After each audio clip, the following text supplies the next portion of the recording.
இனிய இல்லறம் யாருக்கு அமையும் என்ற தலைப்பில் இது இரண்டாவது காணொளி.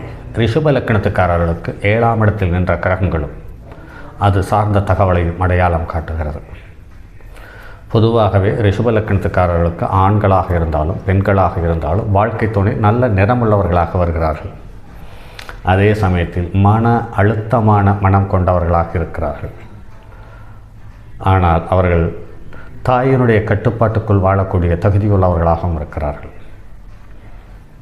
அப்படி பார்க்கும் பொழுது நீங்கள் ஆணாக இருந்தாலும் பெண்ணாக இருந்தாலும் வாழ்க்கை துணையினுடைய தாயை அனுசரித்து போகும் பட்சத்தில் உங்கள் குடும்ப வாழ்க்கை சுமூகமாகவும் சந்தோஷமாகவும் இருக்கிறது.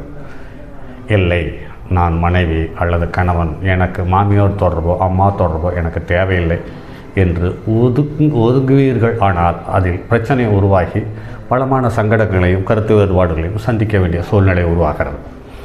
சரி, ரிஷப லக்கணத்தில் பிறந்தவர்களுக்கு 7ஆம் இடத்தில் சூரியன் இருப்பதால் இல்லற சுகம் எதுவும் பாதிக்காது. நெருப்பு போன்ற குணமுடைய மனைவி அல்லது கணவன் வாய்த்தலும் அந்த நெருப்பு தீப்பிழம்பல்ல குளிர்காய பயன்படுத்தும் நெருப்பு குவியலின் சுகம் என்றே கருத வேண்டும்.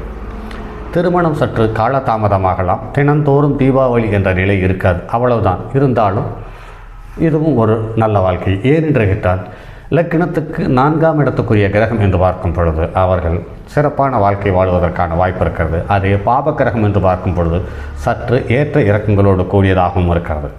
அதே சமயத்தில் ரிஷப லக்கினத்தில் பிறந்தவர்கள் யாராக இருந்தாலும் தாயினுடைய கட்டுப்பாட்டுக்குள் அடங்கி வாழ்கிறார்கள் அல்லது அடக்கப்பட்டு வாழ்கிறார்கள் அல்லது தாயினுடைய கட்டுப்பாட்டுக்குள் வாழ்கிறார்கள்.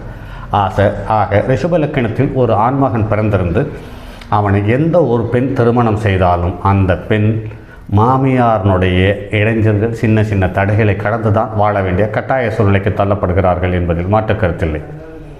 இதில் திருமணம் ஆனவுடன் தனிக்குடித்தனம் சென்று விட்டாலோ அல்லது பணியின் காரணமாக இடம் விட்டு இடம் பெயர்ந்து விட்டாலோ அதுக்கான பாதிப்பு இருப்பதில்லை. இருந்தாலும் சாதாரண அலைபேசியில் தொடர்பு கொள்ளும் போது கூட ஆரம்பத்துக்கும் முடிவுக்கும் இடைப்பட்ட இடத்தில் சுமூகமாக இருக்கும், முடிவு சற்று கசப்பாகவே இருக்கும் என்பதில் மாற்று கருத்து இருக்க முடியாது. 7ஆம் இடத்தில் சந்திரன் இருந்தால் மனைவி சுகவீனமற்றவராய் இருக்கலாம். சிலருக்கு திருமணமே நடக்காமலும் போகலாம் அல்லது மறுமணமும் நடக்க வாய்ப்பு இருக்கிறது. எப்படி இருந்தாலும் 7ஆம் இடத்தில் சந்திரன் இருப்பது வாழ்க்கை துணையினுடைய இரட்டைப்பட்ட குணங்களை காட்டுகிறது. அது ஒரு 15 நாள் வெளிச்சமாகவும் 15 நாள் இருட்டாகவும் இருக்கிறது. அதே சந்திரன் நீச்சம் பெற்று கெட்டுப்போயிருப்பதால் பலமான ஏற்ற இறக்கங்களையும் கருத்து வேறுபாடுகளையும் தந்துவிடுகிறது. அல்லது முன்னுக்கு பின் முரணான சம்சாரம் வாய்க்குமானால் கூசாமல் சந்நியாசம் வாங்கிக் கொள்வது என்பது சாலச் சிறந்தது என்ற நிலைக்கு தள்ளிவிடுகிறது என்பதில் மாற்று கருத்து எடுக்கவில்லை. இருந்தாலும் இவர்களுக்கு திருமணத்தின் மீதும் வாழ்க்கை துணையின் மீதும் ஆரம்பத்தில் ஒரு அளவற்ற பிடிப்பும் ஈர்ப்பும் இருக்கும். ஆனால் அந்த பிடிப்பும் ஈர்ப்பும் பலமான சங்கடங்களை தரப்போகிறது என்று முன்னமே அறிவுறுத்தினால் அது அவர்களுக்கு நம்மை பார்த்து கொஞ்சம் ஏளனமாகவே பார்க்கிறார்கள் என்பது நடைமுறை அனுபவம். அதே திருமணம் நடந்த பிறகு ஒரு 10 வருடம் கழித்து வந்தார்களானால் நீங்கள் சொன்னது அப்படியே நடக்கிறது ஐயா, இதுக்கு திருமணம் செய்யாமலே இருந்திருக்கலாம் என்று சொல்லிய நபர்களும் நண்பர்களும் ஏராளமானவர்கள். பெண்களுக்கு 7ஆம் இடத்தில் சந்திரன் இருக்கும் பட்சத்தில் திருமண வாழ்வில் பூரணத்துவம் கிடைக்காது. சோக கீதங்கள் இவர்களது மனதை எப்போதும் டச் பண்ணும். துறவு சிந்தனையில் மனம் ஈடுபடும். கணவன் மது மற்றும் போதைக்கு பழக்கம் உள்ளவர்கள் போதை பழக்கங்களுக்கு ஆளாகலாம் அல்லது மன ரீதியான பாதிப்புகள் கொண்டவராக இருக்கலாம். 7ஆம் இடத்தில் செவ்வாய் கிரகம் இருப்பது தன்னிலும் தைரியம் மிகுந்த வாழ்க்கையை அல்லது ஜாதகரை கண்டிப்புடன் நல்வழிப்படுத்தும் மனைவியாகவும் அமைவார். இவர்களிடம் பிரச்சனைக்கு ஒரு முற்றுப்புள்ளி கிடையாது. அதை போலவே இவர்களுடைய மகிழ்ச்சிக்கும் ஒரு முற்றுப்புள்ளி வைக்க முடியாது. இவர்கள் குடும்பத்தில் மீனாட்சி ராஜ்யம்தான் என்று சொல்லுவார்களே, அதுபோலத்தான் அன்பர்களே, இதுவும் ஒரு இனிய இல்லறம்தான். ஏனென்று கேட்டால் வாழ்க்கை துணை நமக்கு அல்லது நம்மை காட்டிலும் கொஞ்சம் கெட்டிக்காரத்தனமானவர்களாகவோ திறமை உள்ளவர்களாகவோ அமைந்துவிட்டால் நமக்கு ஒரு சௌகரியம். காரணம் என்னவென்றால் எல்லா பொறுப்பையும் அவர்களிடம் கொடுத்துவிட்டு நாம் கொஞ்சம் சுதந்திரமாக வாழலாம், சற்று நிம்மதியாக வாழலாம். ஆனால் அப்படிப்பட்ட வாழ்க்கை துணை அமையும் பட்சத்தில் பொறுப்பு எனது, அதிகாரம் எனது என்று பார்க்கும் பொழுது அல்லது பார்க்கும் மனோநிலையோடு நீங்கள் அணுகத் துவங்கினால் அது பலமான சங்கடங்களையும் கருத்து வேறுபாடுகளையும் தின சச்சரவுகளை கொண்டு வந்து விடுகிறது என்பது நடைமுறையில் பார்த்திருக்கிறோம்.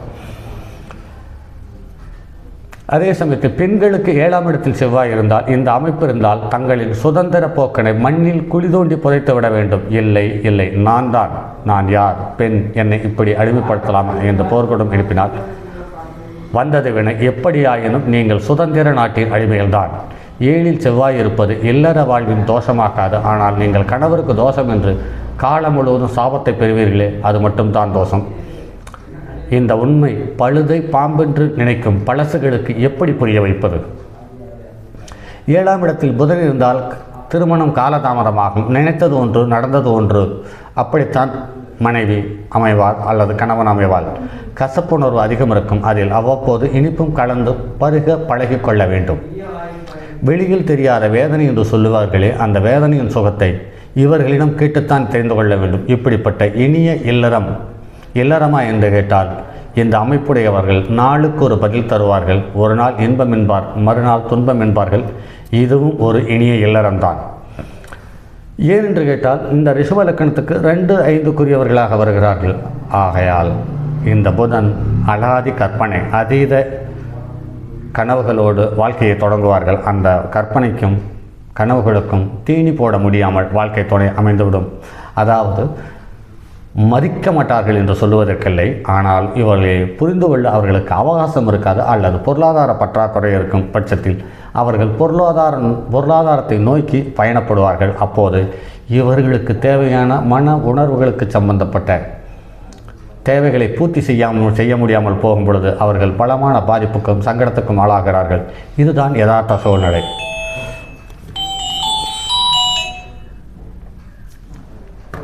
அடுத்து 7ஆம் இடத்தில் குரு இருந்தால் இவர்கள் திருமண வாழ்வில் அதிகம் விருப்பம் செலுத்துவதில்லை.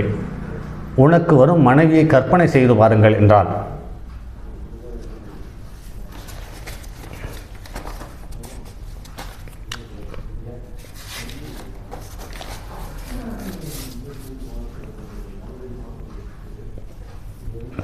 அழகிய இளநங்கை அல்லவா தோன்ற வேண்டும். இவர்களுக்கு அவள் சூடியுள்ள நவரத்தினங்களும் அணிகலன்களும் மட்டுமே தோன்றும். அதாவது வந்த பின் வாழ்க்கையை எப்படி உயர்த்தி கொள்வது என்றே தோன்றும். இது தோன்றுவது மட்டுமல்ல, அப்படியே வரும். ஆனால் அங்கே பெண்மையை இவர்கள் பார்க்க முடியாது. பெண்களுக்கு 7ஆம் இடத்தில் குரு இருந்தால் திருமணம் கால தாமதமாகும். கழுத்தை மட்டும் சுவராக்கி கொள்ள வேண்டியதுதான். எவனாவது வெள்ளை அடித்துவிட்டு கணவன் என்று பெயரை எழுதட்டும் என்று 7இல் சுக்கிரன் இருக்கும் பட்சத்தில் மனைவியின் பாசத்திற்குரியவர்கள் மற்ற பெண்களின் நெஞ்சத்தில் இடம் பிடித்து கற்பாளர்கள் என்ற பெருமைக்குரியவர்கள். எப்படியோ இதுவும் ஒரு இனிய இல்லறந்தான். இவர்களுக்கு பெண்களுக்கும் இது அப்படியே பொருந்தும். 7இல் சனி இருக்கும் பட்சத்தில் இது ஒரு சிறப்பான அமைப்பு என்று கருதலாம். தன்னை விட எல்லா வகையிலும் உயர்ந்த மனைவி இவருக்கு அமையும். பெண்களுக்கும் இது பொருந்தும். மன வாழ்க்கையின் பின் குடும்பம் வளமுடன் நல்ல பொருளாதாரம் பெருகி காணப்படும். இவர்களுடைய இல்லறம் இனிய இல்லறம் என்று உலகம் போற்றும். ஆனால் இவர்களுக்குள் கணவனாக இருந்தாலும் மனைவியாக இருந்தாலும் இவர்கள் பாதி சன்னியாசி வாழ்க்கை தான். அதாவது 7இல் சனி திப்பலம் பெறுகிறார் என்று பார்க்கும் பொழுது கண்டிப்பாகவே இவர்கள் வாழ்க்கையை அடையாளம் காட்டும் தன்மையோடு வாழ்வார்களே ஒழிய வாழ்க்கையை ரசித்து வாழ்வதற்கான வாய்ப்பு இந்த ஆணுக்கும் பெண்ணுக்கும் அமைவதில்லை என்பது நடைமுறையில் காண முடிகிறது. அதே சமயத்தில் கணவன் ஒரு பக்கம் பணியிலும் மனைவி ஒரு பக்கம் பணியிலும் இருப்பவர்களுக்கு இந்த அமைப்பு சாலச்சிறந்த அமைப்பாக கருதப்படுகிறது. இது நடைமுறையில் எண்ணற்ற ஜாதகங்களில் பார்த்திருக்கிறோம். 7ஆம் இடத்தில் சனி இருப்பது தோஷம் என்று பார்த்தால் ஒரு வகையில் அது தோஷமே. ஆனாலும் 7ஆம் இடத்தில் சனி திப்பலம் வாங்கியிருக்கிறார் என்று பார்க்கும் பொழுது அவர்களுக்கும் 2, 5க்குரியவர்கள் அல்லது 2, 3க்குரியவர்கள் அல்லது துலாலக்கணத்துக்கு 4, 5க்குரியவர்கள் என்ற தகுதிகளில் 7ஆம் இடத்தில் சனி இருக்கும் பட்சத்தில் அவர்களுக்கு ஒரு அபரிமிதமான வாழ்க்கையில் கௌரவத்தையும் செல்வாக்கையும் அள்ளி தந்து விடுகிறது என்பதில் மாற்று கருத்துக்கு இடமில்லை. சரி நண்பர்களே, மற்றும் அடுத்தது ஒரு பதிவில் சந்திப்போம். அடுத்த பதிவு ஜோதிட கருத்துக்கள் என்ற வகையில் இருக்கும். இது இந்த யாருக்கு இனிய இல்லறம் அமையும் என்று பார்க்கும் பொழுது இதில் 12 பதிவுகள் மட்டுமே இருக்கிறது. இந்த 12 பதிவுகளும் 2000ஆவது ஆண்டு பிப்ரவரி மாதத்தில் வந்த உங்கள் நட்சத்திர யோகம் என்ற நூலோடு வந்த இலவச இணைப்பில் உள்ள தகவல்கள் தான். முடிந்தால் பழைய இதழ்கள் உங்களிடம் இருந்தால் பரிசோதித்துக் கொள்ளுங்கள். அதோடு சேர்ந்து சில அனுபவ தகவல்களையும் தருகிறேன். இந்த அனுபவ தகவல்கள் என்பது நூலில் படித்ததில்லை. நம்மை சுற்றியுள்ள நண்பர்களும் உறவுகளும் வாழும் வாழ்க்கையை அடையாளம் காட்டக்கூடிய தன்மையுள்ள கிரக அமைப்பு இருந்தால் அதை எடுத்துக்காட்டாக எடுத்துக்கொள்ளுகிறோமே ஒழிய மற்றபடி மற்றும் ஒரு நூலில் இருக்கிறது, அப்படி இருக்கிறது, இப்படி இருக்கிறது, என் குருமார் சொன்னார், ஆசிரியர் சொன்னார் என்ற கருத்துக்கெல்லாம் இங்கு இடமில்லை. நான் சொல்லக்கூடிய தகவல்கள் அனைத்தும் என்னுடைய வாழ்வில் என்னை கடந்து போன மனிதர்கள், நான் கடந்து வந்த மனிதர்கள், என்னை கடந்து போன காலம், நான் கடந்து வந்த காலம், இந்த நான்கும் தந்த அனுபவமே உங்களுக்கு பதிவாக தருகிறேன். இந்த தகவல் என்பது சடுதியில் எல்லோருக்கும் கிடைப்பதற்கான வாய்ப்பில்லை. இந்த காணொளிகளை யார் பார்க்கிறார்களோ அந்த நல்ல உள்ளங்கள் ஒரு 40 வயதை கடந்தவர்களாக இருந்தால் அவர்களுடைய உறவுகளில் ரிஷப லக்கணத்துக்காரர்கள் கண்டிப்பாக இருப்பார்கள், அல்லது ரிஷப ராசியில் இருப்பார்கள். இவர்கள் அனைவருமே இந்த ஒவ்வொரு கிரகங்கள் 7ஆம் இடத்தில் இருந்தால் என்ன பலன் என்ற தகவலை இந்த காணொலியில் கொடுத்திருக்கிறோம். இந்த காணொலியில் கொடுத்த பலன்களை நடைமுறையில் உங்களால் காண முடியும். ஜோதிடம் என்பது எல்லாவற்றையும் போல் பெரிய சர்ச்சையை எடுத்து அல்லது பெரிய முயற்சியை எடுத்து கற்றுக்கொள்ள வேண்டிய அவசியமே இல்லை. உங்களுக்கு 1 மணி நேரம் உங்கள் உறவுகளை தினமும் உற்று கவனிக்க உங்களால் முடியுமானால் ஜோதிடம் என்பது உங்களை பொறுத்தவரையில் ஒரு ஆகச்சிறந்த காதல் அல்லது காதலி என்பதில் மாற்று கருத்து இருக்க முடியாது. சரி நண்பர்களே, மற்றும் ஒரு பதிவில் சந்திப்போம். அதுவரை உங்களிடமிருந்து விடைபெறுவது உங்கள் அன்பு நண்பன் எம் ராஜரத்தினம். வணக்கம் நண்பர்களே. என்னுடைய அலைபேசி எண் 9791399649 மற்றும் ஒரு எண் 978889